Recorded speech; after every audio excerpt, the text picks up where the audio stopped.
আসসালামু আলাইকুম। আজকে আপুরা বাসার সাথে বিকাল থেকেই প্ল্যান করতেছিলাম ঘুরতে বের হব, কিন্তু প্রচণ্ড গরমের জন্য আর বের হওয়া হয়নি। সন্ধ্যা নামতে প্রকৃতি একটু ঠান্ডা হওয়ায় রওনা দিয়ে দেই আপনার আমার সবার পরিচিত বেলস পার্কে। হাঁটতে হাঁটতে বেলচে যাওয়ার পথে পুলিশ লাইনের সামনে মাধবীলতা ফুল দেখে আবদার ফুল ছিঁড়ে দেওয়ার জন্য। আবদার পূরণে সেও খুব সুন্দরভাবে ফুল এনে আমার হাতে দেয়। পথে যেতেই আপনাদের সবার চেনা ইরানি বোরকা বাজার এবং তাঁতবাড়ি ফ্যাশন হাউস, কিছুদিন আগেই যেটার শুভ উদ্বোধন হয়েছিল। আমি আর আপু ফুল হাতে নিয়ে ভিডিও ক্লিপ নিতেছিলাম।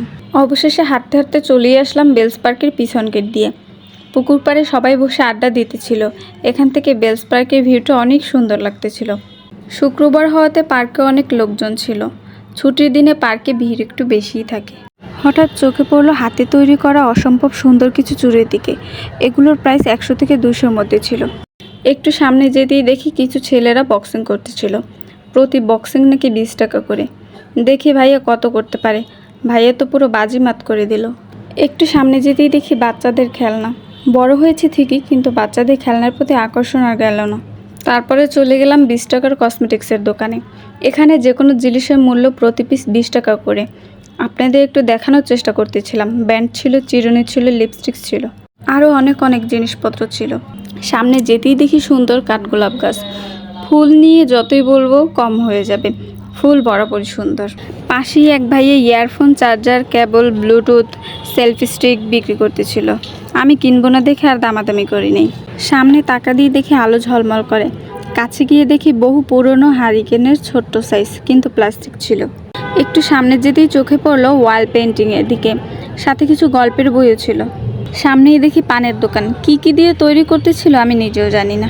একটু সামনেই ব্যাগের কালেকশন ছিল। নতুন কোনো কালেকশন না আসায় আর দাঁড়ালাম না। তারপর দেখি মাটির তৈরি জিনিসপত্র, পাখি, নৌকা, আম, অনেক কিছু। কাপগুলো দেখতে মাশাআল্লাহ অনেক সুন্দর লাগতেছিল। একটু সামনেই দেখি নানা ধরনের কাচের চুড়ি দেখলেই কেন জানি আটকে যাই। ভাই রে ভাই, এটা কি? নাটক কম করো প্রিয়। ঘুরতে ঘুরতে সব ঘুরে ফেললাম।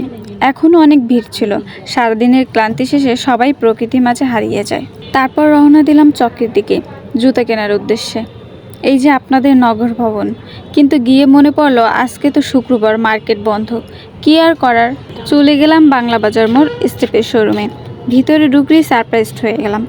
স্টেপের ডিসকাউন্ট চলতেছিল আর নতুন কালেকশনে এসেছিল। কোনটা রেখে কোনটা নিবে সেটাই বুঝতেছিল না। পায়ে পরে দেখতেছিল কোনটা নিবে। অনেকগুলো দেখার পরে সেসব দিয়ে এটা পছন্দ করলো। রেগুলার প্রাইস ছিল 1490, ডিসকাউন্ট প্রাইস ছিল 1190। প্রাইসটা আপনাদের দেখিয়ে দিলাম। ভিডিওটা কেমন ছিল সবাই কমেন্টে জানাবেন। সবাই ভালো থাকবেন, সুস্থ থাকবেন। আল্লাহ হাফেজ।